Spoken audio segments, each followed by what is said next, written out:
Bienvenue sur Oli et Thanato, le podcast qui parle de la mort et des deuils pour les vivants. Je suis Charlène, accompagnante des deuils et facilitatrice des transitions de vie. Dans ce nouvel épisode, notre invité va vous partager l'épreuve à laquelle il a dû faire face. Que lui est-il arrivé ? Qu'est-ce qu'il a mis en place pour accepter cet obstacle de vie ? Comment a-t-il fait preuve de résilience ? Qu'est-ce qui lui a permis de se relever ? À travers ces mots, vous percevrez qu'aussi terrible soit un deuil, une perte ou un changement, ce ne sont pas des fins en soi. Il est possible de s'en relever en cheminant pas après pas, chacun à son rythme et avec ses propres ressources. J'espère que vous trouverez l'écho et la résonance dont vous avez besoin pour cheminer dans votre propre processus, accueillir l'impermanence de la vie et voir cette transition comme une renaissance. Écoutons tout de suite son témoignage de résilience. Bonjour à tous, je suis ravie de vous accueillir aujourd'hui pour un nouvel épisode où j'ai le plaisir de pouvoir recueillir le témoignage d'Élodie. Élodie, merci à toi pour cet échange et je te laisse te présenter de la manière dont tu le souhaites. Bonjour, moi c'est Élodie, 30 ans, maman. Super, et écoute, merci pour cette courte présentation. On sent que tu es un petit peu stressée, Élodie, il y a vraiment pas de souci. Il y a pas d'enjeu, il y a pas de tout ça. Donc vraiment, souffle un coup, tout va bien se passer. On est là aujourd'hui pour parler d'une notion de deuil un petit peu particulier qui est le deuil de tes parents. Est-ce que, justement, pour nous commencer à introduire un petit peu cet épisode, est-ce que tu peux nous expliquer peut-être comment s'est passée ton enfance et en quoi, en fait, cette enfance est le point de départ, justement, de ce deuil de tes parents? Je suis née dans une famille qui était déjà assez précaire à tous les niveaux, au niveau argent, au niveau éducation.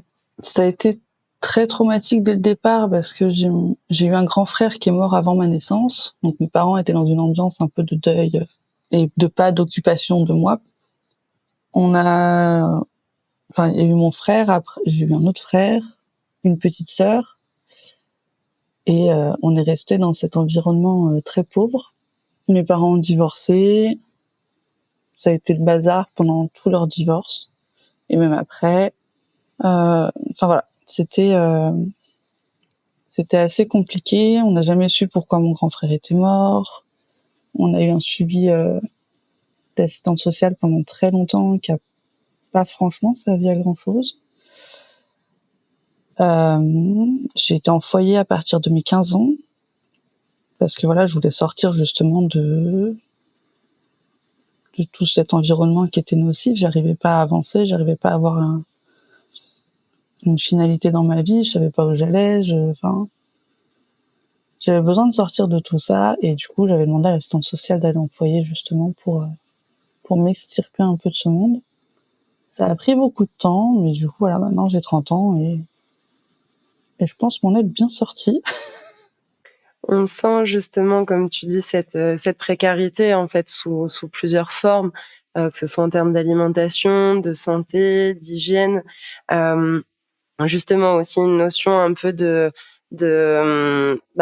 la mort en fait de ton frère qui a pas été expliquée, peut-être un manque de communication et tu m'arrêtes s'il y a des choses qui sont vraiment pas justes. Ce divorce aussi par tes parents, le suivi par une assistante sociale. Et justement, après le placement en foyer, tu disais justement à 15-16 ans, ce placement en foyer et que tu en as aujourd'hui 30. Est-ce que c'est à ce moment-là que tu as coupé le lien avec tes parents ? Est-ce que c'était avec les deux ou est-ce que c'était uniquement avec ta mère au départ, uniquement avec ton père ? J'avais coupé les liens avec mon père beaucoup plus tôt parce que il y a eu une histoire d'inceste. Donc j'avais réussi à couper les liens à ce moment-là, même si ça n'a pas été pris en compte par la justice. Donc on m'a un peu forcé à ne pas couper les liens parce que c'est mon père et que je lui devais tout. Et quand je suis arrivée au foyer, du coup, j'ai coupé les liens avec ma mère à ce moment-là parce que j'avais vraiment envie de plus être en contact avec le monde, leur monde à eux, quoi. C'était vraiment il fallait que je coupe tout. Mais justement, c'est quoi un peu les motivations et les raisons qui t'ont motivé justement à couper ce lien ? Alors, on peut, je pense, déjà en avoir un premier aperçu, mais je pense aussi peut-être à cette croyance ou à cette idée qu'on se fait, et on pourra en reparler après, de Bah oui, mais c'est nos parents. Nos parents, on leur doit ça. On doit comprendre, on doit accepter, on doit pardonner. Donc justement, au-delà déjà de ce que tu as pu nous exposer, ça a été quoi, toi, tes motivations et tes raisons personnelles pour aller au-delà de ce lien que la société considère comme un lien puissant et j'ai même envie de dire un lien presque immortel parfois selon le point de vue de chacun. Non, moi, c'était vraiment. J'ai jamais été, comment dire, j'ai jamais été élevée par mes parents. Enfin, dans le sens où j'ai dû me débrouiller très tôt toute seule. Quand j'étais toute petite, enfin, j'ai su faire des trucs que j'étais pas censée faire, comme plier mes vêtements, m'habiller toute seule. Enfin, des choses qu'on apprend au fil du temps, mais je les ai fait vraiment très tôt. Il y avait plein de traumatismes dans tous les sens de l'histoire de mes parents, de l'histoire qu'on avait ensemble aussi, de par l'inceste, de par le manque d'éducation, le manque d'hygiène. Enfin, j'ai appris à me laver les dents super tard. Et du coup, j'ai une dentition très aléatoire.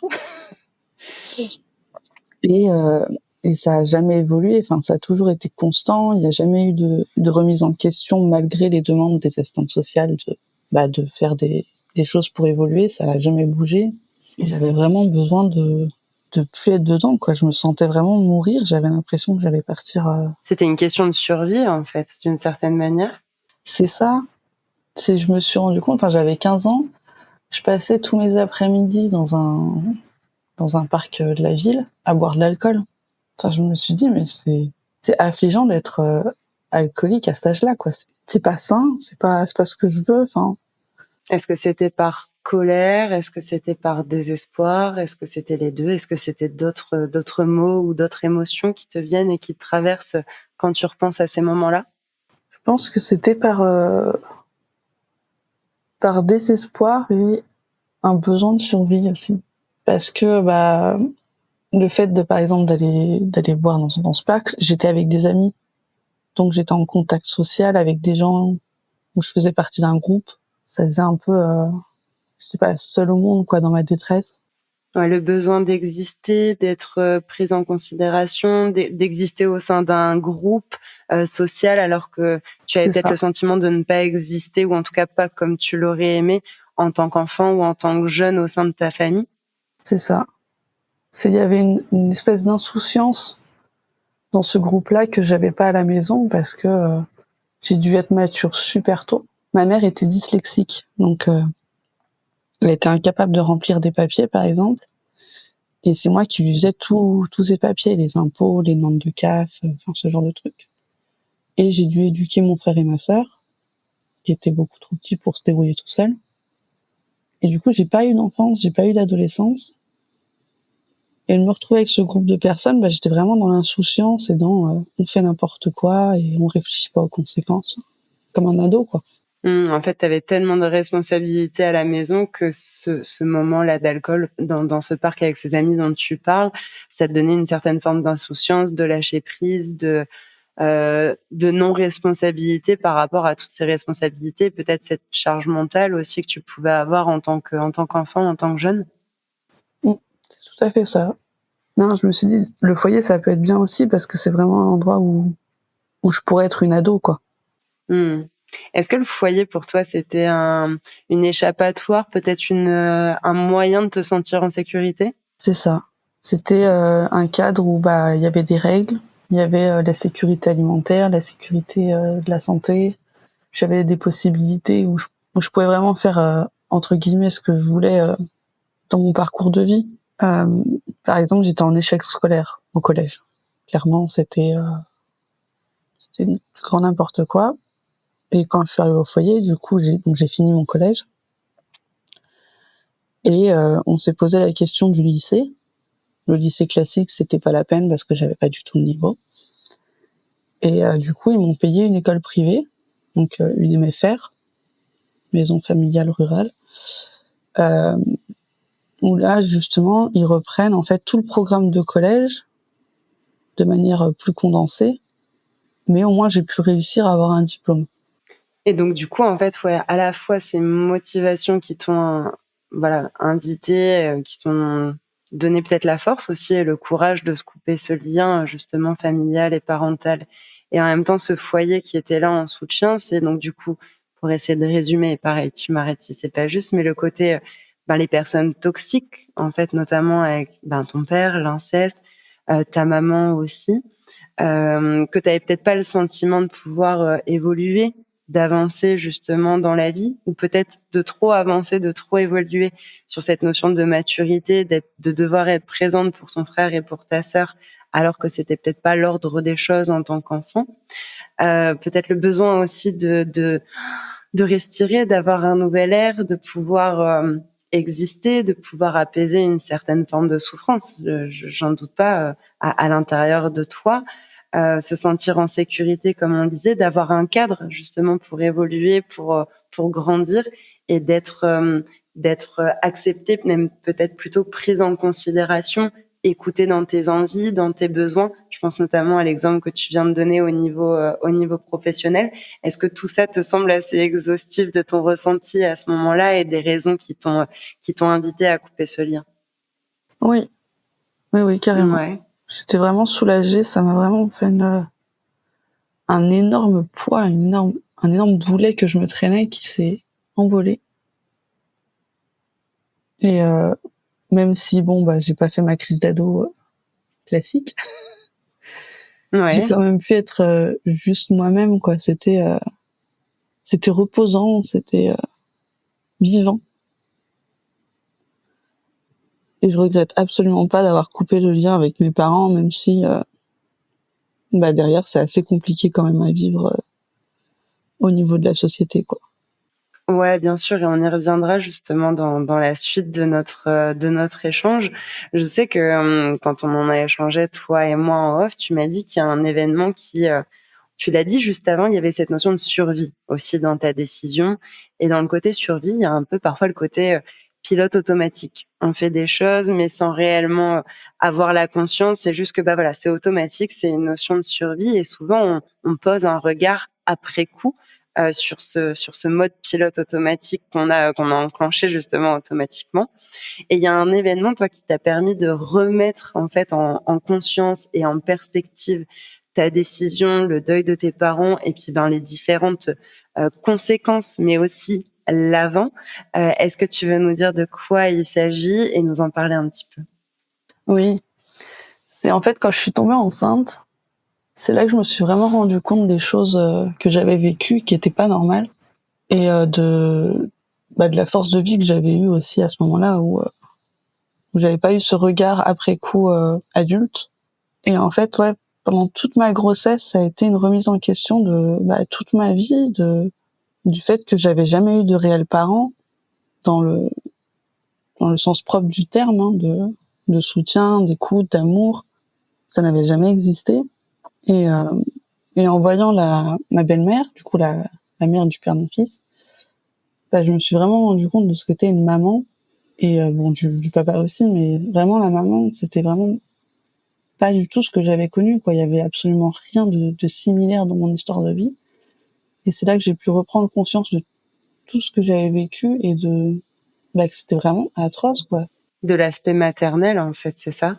C'est ça, il y avait rien, il y a jamais rien eu depuis que j'étais née. Enfin, c'était vraiment ahurissant, quoi. Est-ce que c'est quelque chose, justement, tu parles pendant ta grossesse, que cette grossesse, en fait, t'a remis en perspective ces notions-là, le fait de devenir maman à ton tour, c'est comme si ça avait finalement re-questionné, reposé un nouveau regard sur ta maman à toi. Est-ce que c'est quelque chose qui t'a fait peur, peut-être pendant ta grossesse, en se disant: «Est-ce que je vais être à la hauteur? Est-ce que je vais réussir?» Est-ce qu'il y a eu cette notion peut-être de peur, ou est-ce qu'au contraire, ça a peut-être été un moteur en disant voilà ce que je ne veux pas faire, voilà comment je ne veux pas être. Est-ce que c'est ni l'un ni l'autre et est-ce que c'est peut-être encore toute autre chose? Je dirais que c'est les deux. J'ai commencé par avoir super peur. Enfin, j'ai fait des phobies d'impulsion. Vraiment avec des cauchemars où je me réveillais trempée, où je paniquais du moindre truc. Enfin, c'était assez impressionnant. Et après, j'ai eu la chance que l'hôpital où j'accouchais me propose un suivi psy. Donc, on a pu déblayer ça avec la psy. Et, euh, et en fait, la peur, je l'ai transformée un peu en force, on va dire. dans le sens où je me suis dit, voilà, j'ai pas eu de modèle enfant, ni après. Je sais pas ce que c'est d'être une maman, donc je vais potasser le sujet comme on potasse un truc en cours à l'école, quoi. Et du coup, j'ai vraiment assimilé toutes les infos dont je pouvais avoir besoin pour essayer d'être une maman, pas parfaite, mais être juste une maman, en fait. Ouais, t'as mis toutes les cartes de ton côté pour dire ok, je pars peut-être déjà avec certaines difficultés, mais j'ai envie de lutter contre ces difficultés et les tourner à mon avantage, à notre avantage pour ton fils et pour ta famille. C'est ça. Je me suis dit, au moins, j'ai pas de schéma familial que je vais reproduire. Je vais pouvoir tout créer en essayant de faire à peu près de la meilleure manière. On verra quand il sera adulte pour voir si c'était vraiment la meilleure manière, mais Du coup, ça a été un peu le deuil de la figure maternelle aussi idéale par rapport à ta maman. Ça fait sens pour toi? oui, ça a commencé pendant ma grossesse où je me suis dit bon bah voilà, c'est comme ça. C'était ma vie avant, j'ai pas besoin de la reproduire, on va avancer. Ouais, donc il y a eu un deuil de la vie d'avant aussi, en fait, c'est ça? La Élodie étant enfant et la Élodie qui devenait maman. C'est ça. Bah, ça faisait un gros changement quand même. Ouais, bien sûr. Même au niveau hormonal, c'était assez sympathique. Est-ce que cette notion de deuil dans ton parcours, elle fait écho aussi à autre chose? Elle fait écho aussi sur la famille, enfin l'image de la famille parfaite qu'on se fait, qu'on voit dans tous les films, dans toutes les séries. L'idéal familial. Enfin voilà, c'était vraiment un truc. Avant, je pouvais pas regarder un film sans me mettre à pleurer dès qu'il y avait des scènes d'émotion parentale. Et maintenant, je suis vraiment apaisée sur ce sujet-là. Enfin, c'est voilà, ça a été quelque chose qui s'est passé dans ma vie et j'ai réussi à avancer, à me construire une vie plus saine, plus en accord avec qui je suis. Je galère un peu toujours sur plein d'autres sujets, mais voilà, j'avance, je continue à vivre et là maintenant je vis. Je suis plus en survie, c'est vraiment je profite de la vie, quoi. C'est pas. Ouais, du coup, c'est vraiment cette notion de deuil de l'idéal familial, de l'image des parents auxquels on s'attend. Tu parlais d'amour tout à l'heure, de soutien, tu parlais d'hygiène, tu parlais de choses que tu devais normalement pas faire étant enfant. Est-ce que ça fait aussi peut-être écho à un deuil de l'enfance tel que tu aurais dû ou aurais aimé justement l'avoir et que tu n'as pas pu l'avoir, bah justement malgré, enfin en raison plutôt des circonstances familiales qui étaient les tiennes? Oui, ouais, je pense que, enfin, pas forcément sur tous les sujets. Le sujet de mon père, par exemple, c'est encore assez complexe. Mais je suis en paix avec ça parce que j'ai appris à profiter avec mon fils de son enfance et du coup j'arrive à retrouver des moments un peu enfantins de manière adulte, mais voilà, j'ai plus besoin de me brider à être une personne que j'ai pas envie d'être et je peux juste être moi et profiter de la vie et du coup c'est apaisant. C'est intéressant que tu dises ça justement par rapport à ton fils que je vais le formuler comme ça et tu me diras si ça fait sens, mais le côté finalement d'être d'autant plus, alors certes dans l'instant présent, mais dans la relation en fait avec ton fils, d'investir pleinement ton rôle de maman, de t'être documenté sur ce rôle de maman, qu'est-ce qui qu'est-ce qu'il faut faire, qu'est-ce qui est bien de faire, qu'est-ce que je peux faire, qu'est-ce que je peux mettre en place pour finalement reconstruire un idéal familial dont j'ai fait le deuil par rapport à mes parents, mais que j'ai envie de pouvoir créer comme repère finalement pour mon fils. Comment je peux lui permettre d'avoir une enfance apaisée, sereine, en sécurité aussi émotionnelle et peut-être matérielle, physique, par rapport à celle que moi j'ai connue et dont j'ai fait le deuil avec aussi ce milieu précaire et ces différentes difficultés. Est-ce que du coup c'est quelque chose que tu retires de positif? Est-ce que ça fait sens? Oui, Ouais. je suis vraiment voilà, je suis partie d'un énorme boulet violent et tout ça, alors que maintenant j'ai juste un petit caillou accroché au pied, quoi. C'est vraiment, j'ai évolué vers du positif, mais vraiment du positif solide. C'est pas qu'il y a un château de cartes qui va s'écrouler à un moment donné, quoi. J'ai vraiment mis tout en place pour me sentir bien et être Est-ce qu'il y a d'autres points positifs que tu retires après coup, bien entendu? Ça veut pas dire que tu chéris cette expérience et que tu es ravie de l'avoir eue, hein, c'est vraiment pas dans ce sens-là. Mais est-ce que le fait de l'avoir vécu, tu dis justement ce point-là, de avant c'était un boulet, une montagne, et aujourd'hui, voilà, petit à petit, cette montagne s'effrite pour devenir une petite pierre et un tout petit caillou qui fait partie de toi, bien entendu, de ton histoire. Mais justement, est-ce que tu en retires d'autres forces que celle-là? Je pense que du coup, le fait d'avoir été mature très vite, ça m'a permis d'apprendre à me débrouiller aussi. Enfin, j'arrive à trouver des solutions à tous les problèmes assez facilement parce que j'ai de l'entraînement. Donc c'est assez positif. Et puis je pense l'empathie aussi. Enfin, je vois par exemple ma mère, c'était une personne qui était incapable de faire mieux que ce qu'elle a pu faire parce que elle a vécu des multiples traumatismes aussi et elle s'est jamais soignée. Donc elle était incapable de faire mieux que ce qu'elle a fait. Et j'ai beaucoup d'empathie pour elle parce que je me dis, j'ai une vie compliquée, mais elle a une vie encore plus compliquée. Et même si je reprendrai jamais contact avec elle et que je pourrai jamais la revoir parce que c'est pas une personne c'est pas ce genre de personne que je veux dans ma vie. Et je lui en veux plus, quoi. J'ai plutôt de la compassion pour elle, pour ce qu'elle a vécu C'est très intéressant et c'est très beau. Et je te remercie de le préciser parce qu'on pourrait se dire, alors bien sûr, je vais grossir le trait volontairement, mais en se disant, bon, ok, moi en tant qu'auditeur, auditrice, j'écoute, je me dis cette personne, et on va y venir, hein, sur les préjugés un peu de la société sur un enfant qui coupe le lien avec ses parents. Et donc je pourrais me dire, voilà, elle coupe le lien, c'est qu'elle doit avoir de la colère, de la rancœur, elle veut absolument plus les voir. Et justement, tu mets deux mots qui sont quand même forts, la notion d'empathie et la notion de compassion, où on sent du coup que t'as pas de colère, t'as pas de rancœur. Je pense pas que tu souhaites justement du mal à ta maman. C'est vraiment plus le fait de je ne veux plus être impactée par cette situation et par cette relation. Mais finalement, j'ai le sentiment à travers ce que tu dis que tu lui souhaites d'aller bien, que tu lui souhaites potentiellement peut-être de réussir à se reconstruire. Mieux vaut tard que jamais, comme on dit, et qu'elle a fait avec ce qu'elle pouvait, elle a fait avec ce qu'elle avait, avec ses connaissances, avec ses compétences, et qu'il n'y a même pas de colère ou de rancœur sur le fait de ne pas avoir réussi à s'aider elle-même. Est-ce que c'est comme ça que tu le ressens? c'est ça. C'est tout à fait ça. Elle était pas capable, en fait. Elle était incapable d'être une mère parce que, voilà, c'était son histoire et j'espère qu'elle ira mieux. Mais je pense pas que ça arrive.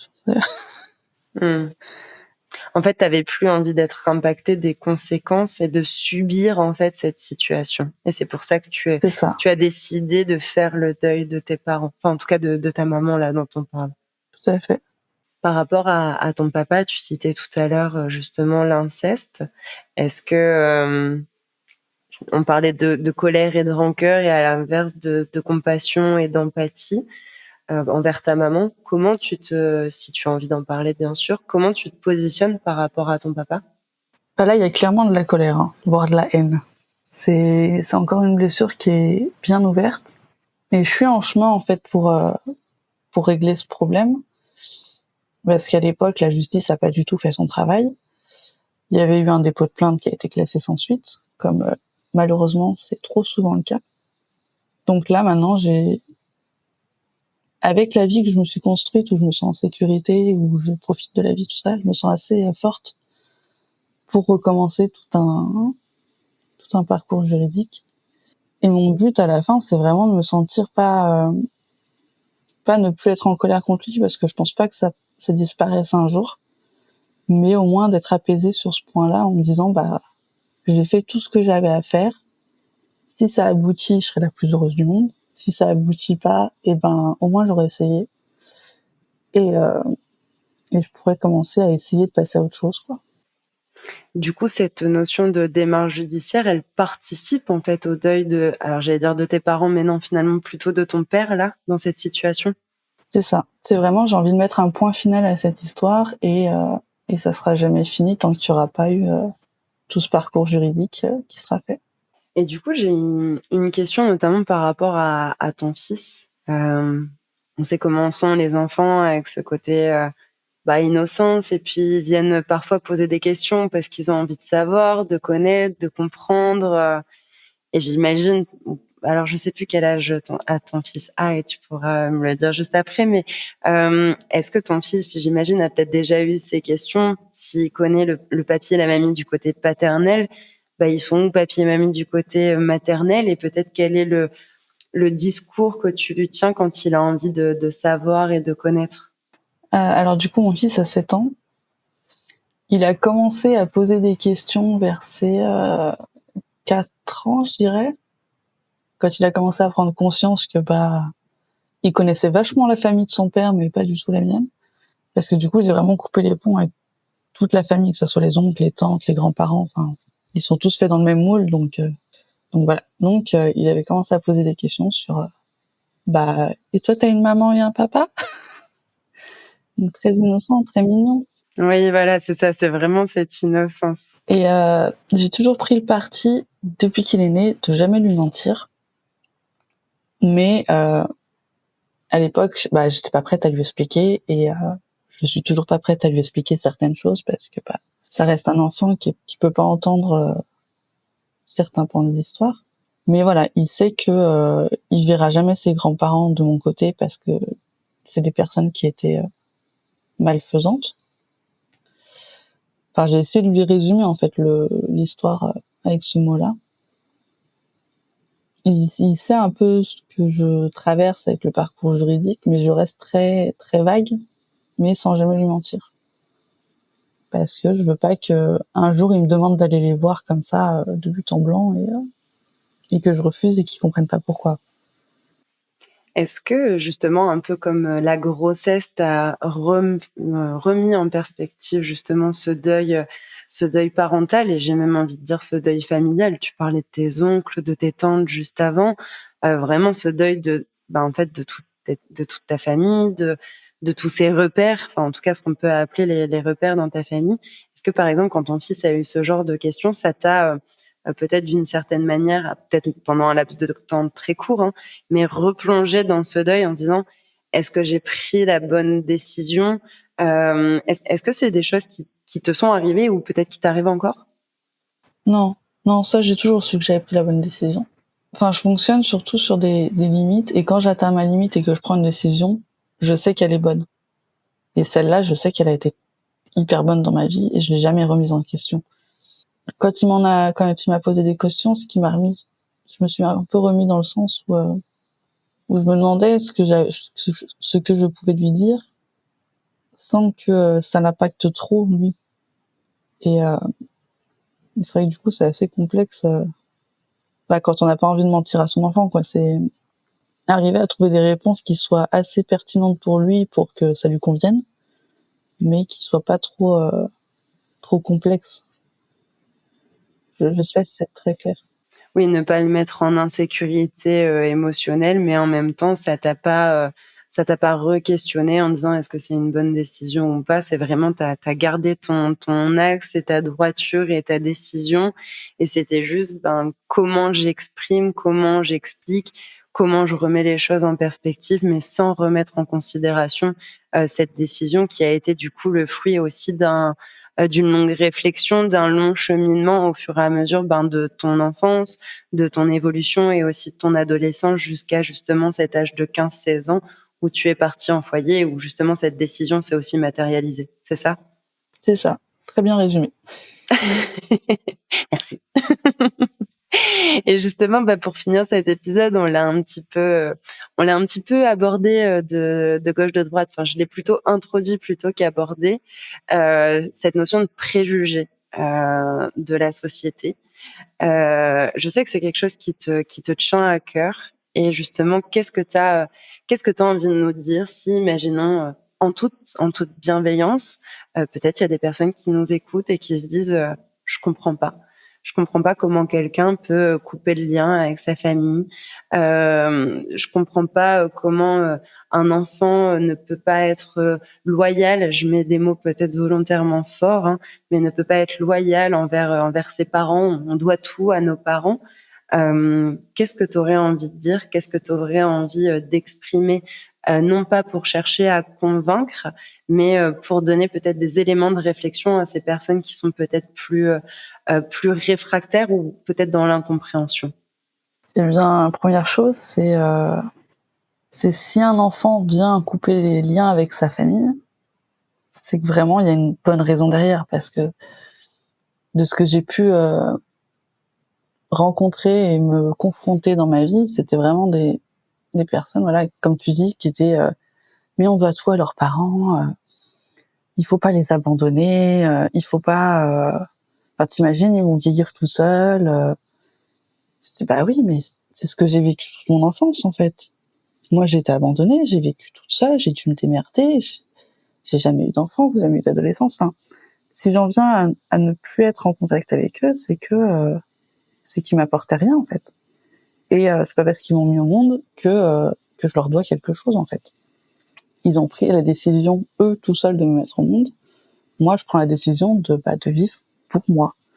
Et j'avais une discussion avec un ami qui justement avait un de ses cousins qui voulait pas venir à l'enterrement de la grand-mère et qui avait coupé les ponts avec la famille et il comprenait pas pourquoi. Et je disais mais en fait, essaye de parler avec lui, de voir quelles sont ses raisons, et s'il a pas envie de les communiquer, c'est que ça doit être tellement violent qu'il a raison de pas venir à cet enterrement. Et c'est pas parce que la société entière nous montre qu'on est censé vivre en famille malgré tous les traumatismes qu'on peut vivre que c'est ce qu'il y a à faire, quoi. C'est vrai que c'est quelque chose qui est extrêmement mis en avant, mais c'est pas forcément les meilleures choses, quoi. Quand on voit des adultes qui sont malheureux, qui arrivent pas à avancer dans la vie, qui font des dépressions, qui tombent dans des toxiques, enfin, et que tout ça aurait pu être évité à un moment donné, ou en tout cas apaisé, juste par une petite décision de je côtoie plus cette personne-là, ça soulagerait beaucoup de monde, je pense. Ouais, en fait, ce que tu veux dire, c'est rappeler aux gens que c'est pas une partie de plaisir, c'est pas que tu aurais préféré que en tant qu'enfant et même aujourd'hui en tant qu'adulte et en tant que maman, que ton enfant soit différente ou que peut-être malgré les difficultés, il y ait des changements, des évolutions justement dans cet idéal familial qui te permettent de rester en lien avec tes parents plutôt que de devoir prendre cette décision courageuse, je le répète, qui certes t'amène un certain apaisement, un certain soulagement, mais n'est pas sans conséquence en fait. C'est ça. Parce que souvent, c'est assez romantisé. On voit dans les films, les parents, ils ont été maltraitants pendant l'enfance, mais du coup, à l'âge adulte, on se réconcilie, on apaise, on pardonne, tout ça. Mais dans la réalité, c'est pas ça, quoi. C'est pas ce qui arrive. Et malheureusement, c'est pas assez représenté encore, quoi. Il y a des gens qui commencent à parler et à expliquer un peu sur le sujet, mais c'est encore quelque chose d'extrêmement tabou, quoi. Mmh. Du coup, il semble important justement de pouvoir comprendre le pourquoi, les raisons de cet enfant peut-être devenu adulte, hein, mais de cette personne, de cet enfant, de cet adulte qui décide justement de couper les liens, à quel besoin ça vient répondre aussi, et d'être à l'écoute, d'être peut-être simplement une oreille attentive au moins pour essayer de comprendre la raison du pourquoi, peut-être plutôt que d'être simplement dans le jugement de en fait il ou elle n'est pas loyal ou ne répond pas à ses devoirs d'enfant, de continuer à être en lien avec ses parents et d'essayer de réparer, d'essayer d'apaiser une situation. C'est ça? C'est tout à fait ça. C'est comme, je me dis, voilà, on arrive à comprendre qu'on n'est plus ami avec quelqu'un, ça devrait être la même chose avec n'importe quelle autre personne, quoi. Et est-ce que, comment je peux formuler ça? Euh, Par rapport à t'es pas obligé de me répondre par rapport à ton papa, mais justement par rapport à ta maman, tu viens de dire un petit peu, c'est souvent romantisé. Les parents reviennent s'excuse et puis ça va mieux. Grosso modo, un peu dans des films, dans certaines séries, tu as raison, c'est parfois ce qu'on peut voir. Est-ce que si aujourd'hui c'est quelque chose qui se manifestait pour toi, est-ce que ta porte serait totalement fermée? Est-ce que ta porte serait ouverte? Est-ce que ta porte serait entrouverte? Et t'es pas obligé de me répondre si t'en as pas envie.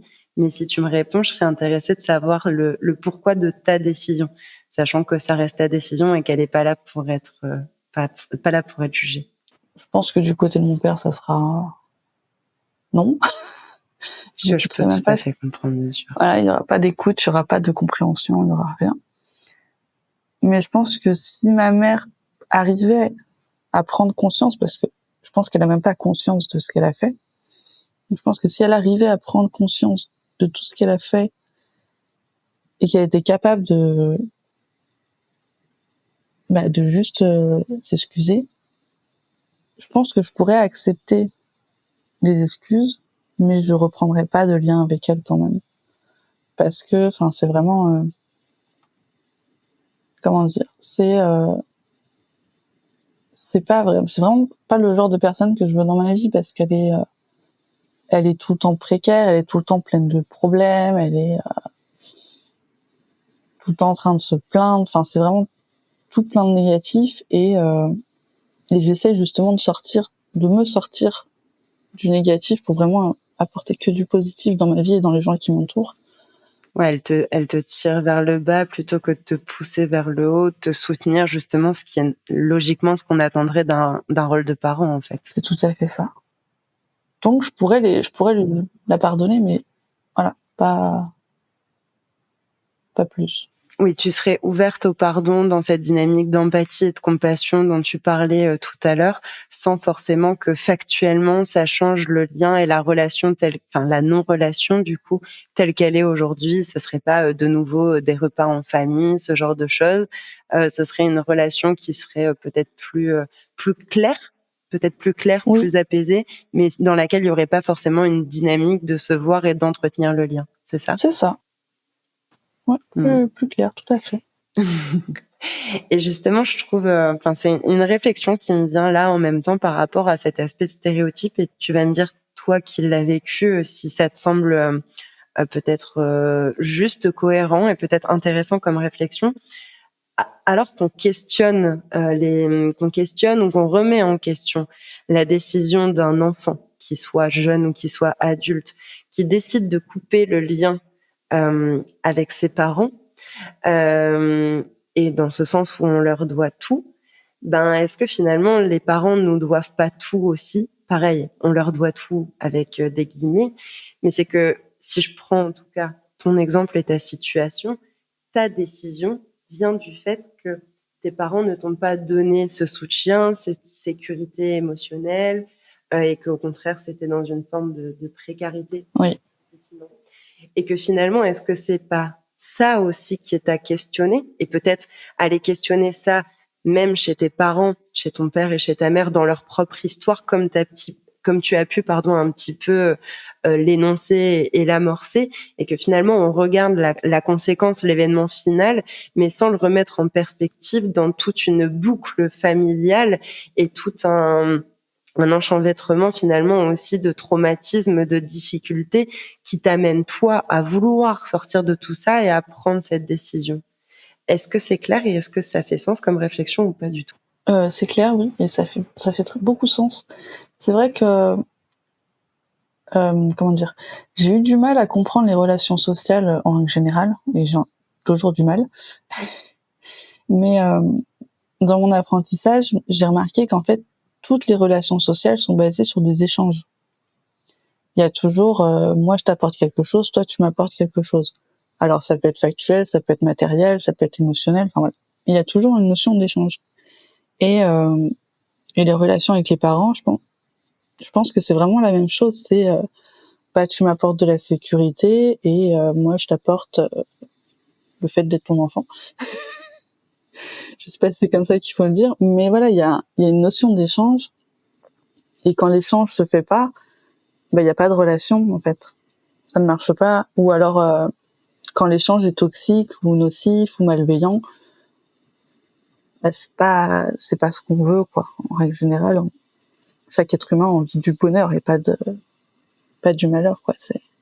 Et du coup, dans la notion de le parent doit tout à l'enfant, je dirais oui dans une certaine mesure, parce que l'enfant est dépendant du parent, parce que il est pas adulte, donc il a besoin du parent pour manger, pour aller chez le médecin, pour aller à l'école, pour s'habiller, enfin voilà, pour l'éducation en règle générale. Donc en tant que parent, on doit ça aux enfants, mais on leur doit pas tout non plus. Bien sûr. C'est pour ça, on leur doit tout avec des guillemets, il est valable dans un sens des parents envers les enfants, comme dans l'autre sens des enfants envers les parents finalement. C'est ça. Donc de vraiment chercher à comprendre le pourquoi, les raisons et les besoins autant qui poussent un enfant à avoir cette décision de couper le lien et de faire le deuil de ses parents.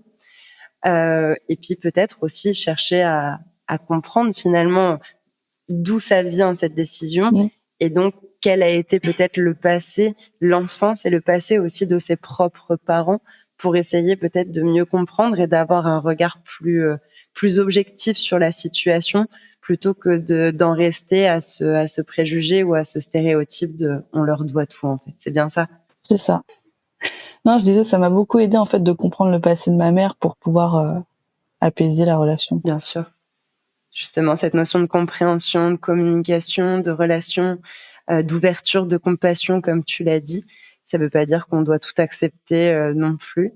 Trouver ce qui est juste aussi pour soi et de prendre en fait les décisions qui nous semblent bonnes et ressources pour nous en fait. C'est ça. Je te remercie infiniment, Élodie, pour cet échange, pour cet épisode qui voilà, j'espère permettra aussi de montrer que c'est vraiment ça, c'est pas une partie de plaisir, que c'est une décision qui est difficile à prendre et qui est aussi courageuse et qui doit être remise dans un contexte comme beaucoup de choses d'ailleurs et qui demande une certaine forme d'écoute et de compréhension pour passer au-delà de ce fameux on leur doit tout qu'on a cité plusieurs fois dans cet épisode. Est-ce qu'il y a quelque chose que tu voulais ajouter et mentionner pour nos auditeurs et auditrices? Non, je pense qu'on a abordé un peu tous les points du sujet. Je voulais juste te remercier du coup d'avoir pris le temps de m'écouter et de m'avoir laissé la possibilité d'échanger sur ce sujet-là et de donner une voix de plus en fait aux témoignages de personnes qui coupent les ponts avec leurs parents. Eh ben écoute, merci à toi d'avoir eu la force de témoigner au micro d'Oli et Thanato. Et puis écoute, je te dis encore une fois un grand merci et je te dis à très très vite, Élodie. Merci, à très vite. Un grand merci pour votre écoute, votre attention et votre fidélité sur ce podcast. J'espère que ce dernier épisode vous a inspiré et vous permettra d'envisager votre reconstruction. Pour briser les tabous, il est nécessaire de délier la parole sur ces sujets. Alors pour que demain ne soit pas un éternel hier et que la mort puisse nous transmettre ses enseignements sur la vie, je vous invite à partager cet épisode au plus grand nombre. Ensemble, changeons notre façon de voir la mort et pour cela, je vous donne rendez-vous ici même dès lundi prochain.